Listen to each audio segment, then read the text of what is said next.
Muy buenas tardes. Estamos dando inicio a la sesión número 11 del curso de Ética y Valores Cristianos, acercándonos ya al final del curso y concluyendo con este tema la cuarta unidad. De hecho, en este tema estamos viendo a la ética en una de sus expresiones más concretas y nos referimos al código ético profesional. Hemos de decir que los códigos éticos más antiguos de los que tenemos noticia corresponden al ámbito médico, al ejercicio de la medicina. Y el antecedente original de todos ellos es el llamado juramento hipocrático, llamado así en honor de Hipócrates, quien junto con Galeno, otro griego, son considerados los padres de la medicina occidental. Hipócrates sostenía que cualquier persona que fuera a trabajar en la salud de los demás debía sujetarse a ciertos principios y promesas en ejercicio de la medicina. Tenemos aquí un juramento de la Asociación Médica Mundial, la versión del año 2017, basado en el juramento hipocrático. El juramento original era mucho más extenso y había alusiones a las divinidades griegas, pero nos da una idea del tipo de compromisos y promesas que un médico puede hacer al iniciar el ejercicio de su profesión. No en todos los países se exige que los médicos hagan este juramento, pero es seguro que donde quiera que haya un colegio de médicos o un gremio de médicos, hay algún tipo de código que va a regular su trabajo.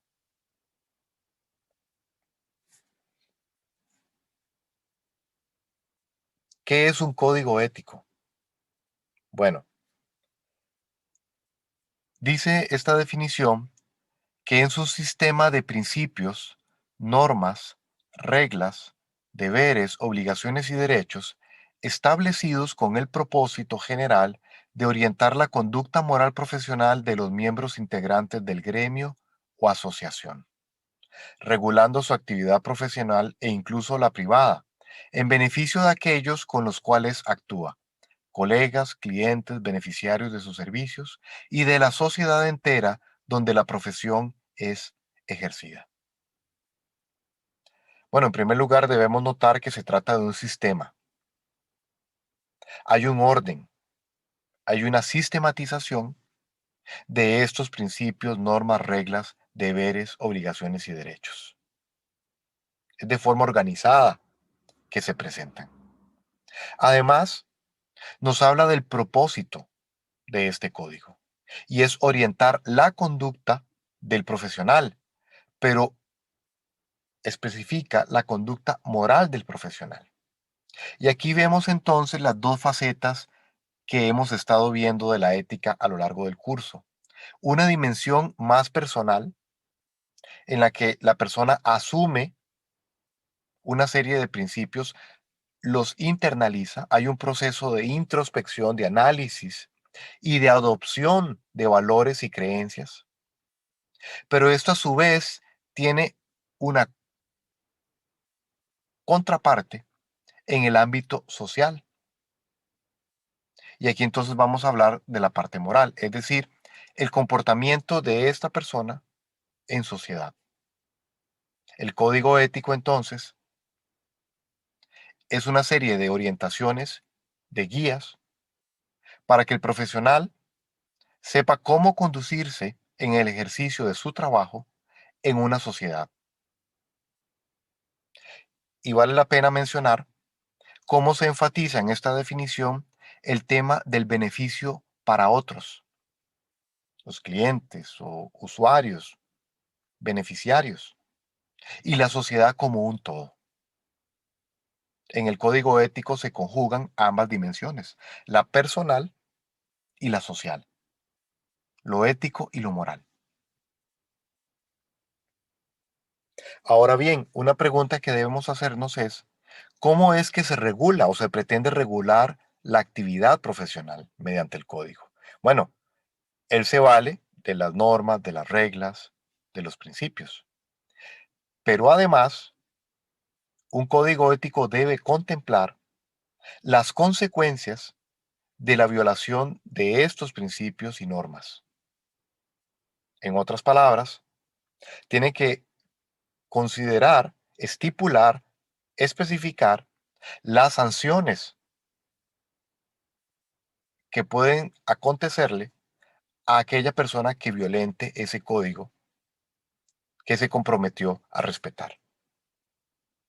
Eso significa que la existencia de un código ético posibilita que se presenten denuncias cuando hay un incumplimiento de estas normas, reglas, deberes y obligaciones. Ahora, es importante mencionar que hay varios tipos de códigos. Están los aspiracionales, que son más generales, tienen un corte motivacional, son ideales y contrasta con los normativos, que son más específicos, que están enfocados en reglas, por lo tanto podríamos decir que son más reglamentarios, son más minuciosos, porque tratan de describir en detalle todas las actividades en un sentido positivo o negativo, es decir, lo que se puede y lo que no se puede hacer. Están los corporativos cuyo énfasis está más en los derechos de los agremiados, procura proteger el ejercicio de la profesión y los beneficios que conlleva para los que forman parte de ese grupo. Y por último están los de tipo social, los sociales, más enfocados en el impacto que una profesión tiene en la sociedad.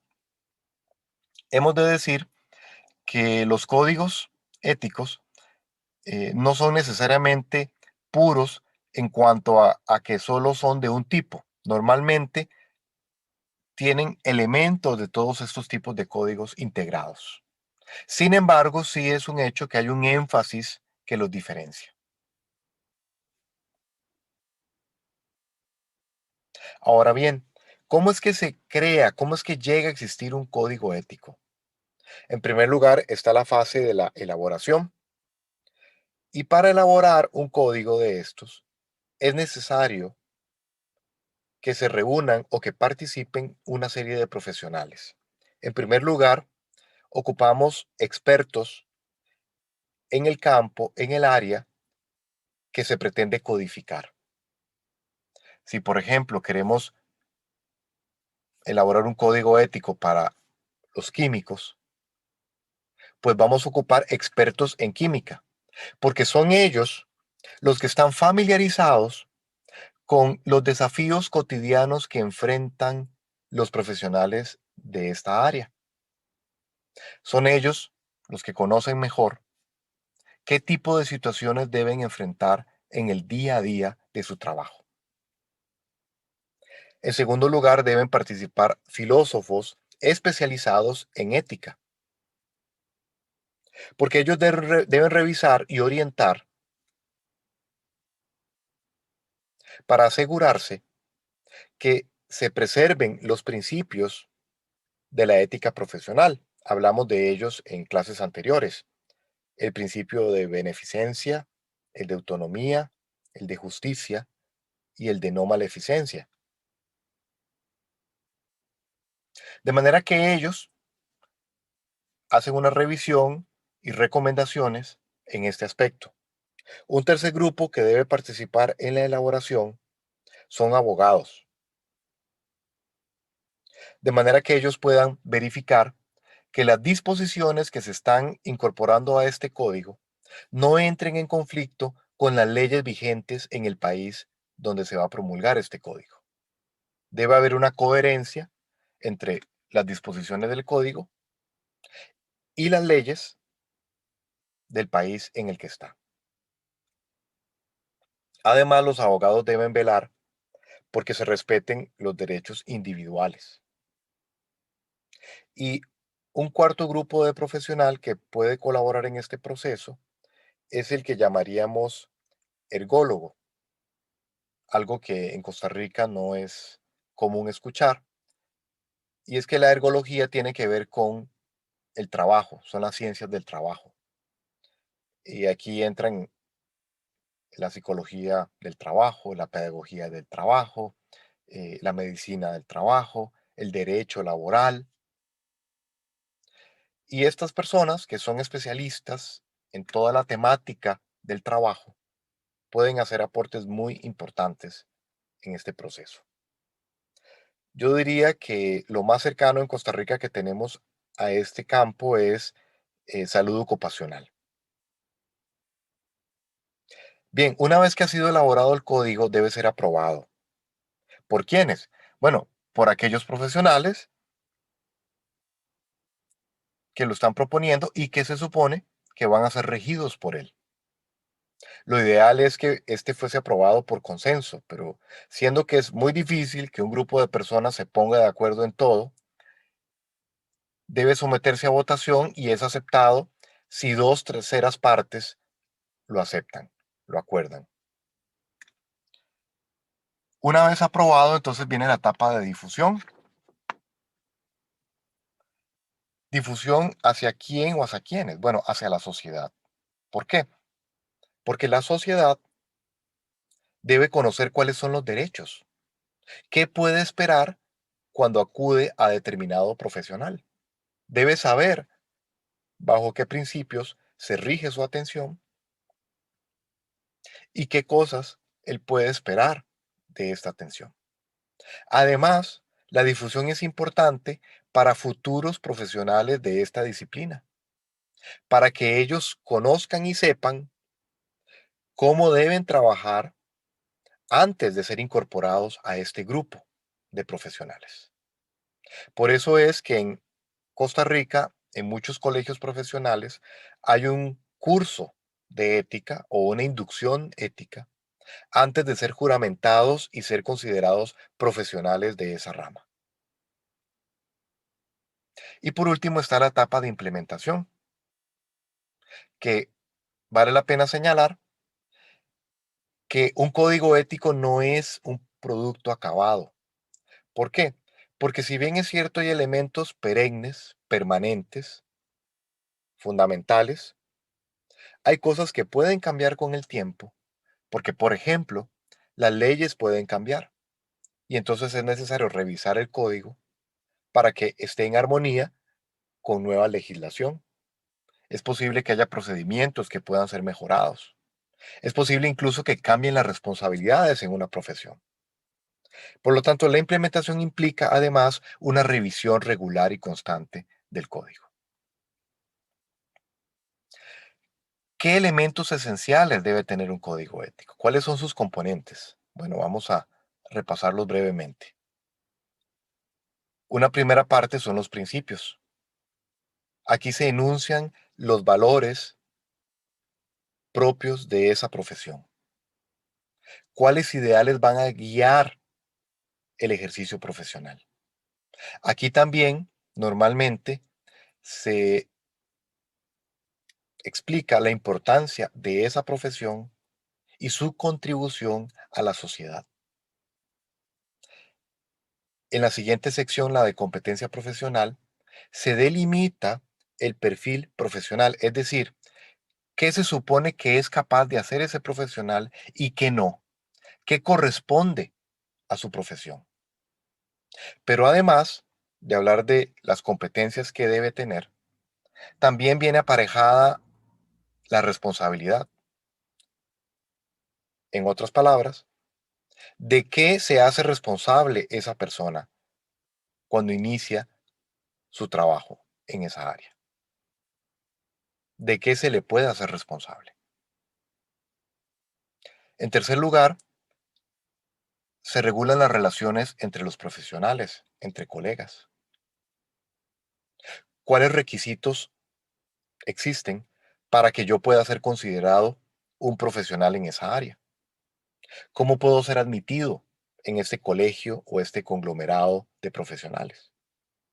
Además, también puede haber una sección orientada a hablar del apoyo y el auxilio que se pueden dar entre colegas. La cuarta sección tiene que ver con las relaciones con los clientes o usuarios y básicamente son los derechos que ellos tienen. Esta sección es importante porque procura dejar claro la dignidad con la que debe ser tratada la gente que acude a los servicios de este profesional. Aquí generalmente se coloca la cláusula de confidencialidad de la que ya hemos hablado en clases anteriores. En quinto lugar, se habla de las relaciones con la sociedad y el medio ambiente. Y aquí más tiene que ver con el compromiso del gremio como un todo del colegio profesional de hacer contribuciones a la sociedad y a respetar o tomar medidas que favorezcan el cuidado del medio ambiente. En sexto lugar, se regulan las relaciones con otros gremios y el Estado. Y es que como hay ámbitos laborales que se comparten con otras disciplinas, es importante que esto quede aclarado. Por ejemplo, enfermeras y médicos trabajan en campos comunes y es importante que quede claro la dinámica de la relación entre estas profesiones. Y también con instituciones del Estado, principalmente aquellas que tienen un papel rector. Por ejemplo, el Colegio de Médicos debe tomar en cuenta al Ministerio de Salud y cuál es la dinámica que opera entre ellos. En educación podemos hablar del Ministerio de Educación Pública, que tiene competencia y autoridades sobre el ejercicio de la docencia y por lo tanto un código de ético para educadores debe contemplar el papel del Ministerio de Educación Pública. Y por último, están los deberes con la investigación y el quehacer científico, que es un elemento relativamente nuevo o moderno en los códigos éticos, donde nos habla de la importancia de hacer aportes al acervo de una disciplina, contribuir al conocimiento de esta profesión y por ende con ello beneficiar a la humanidad como un todo. El colegio o el grupo de profesionales que están cubiertos o amparados por este código se comprometen a hacer aportes en esta dirección. Bien, hemos hecho un recorrido rápido sobre el tema de los códigos éticos profesionales y hemos visto cómo, de toda la teoría que hemos estudiado en semanas atrás, hemos aterrizado a un instrumento muy específico y útil que tiene que ver con el ejercicio de nuestra profesión. Que tengan una feliz tarde.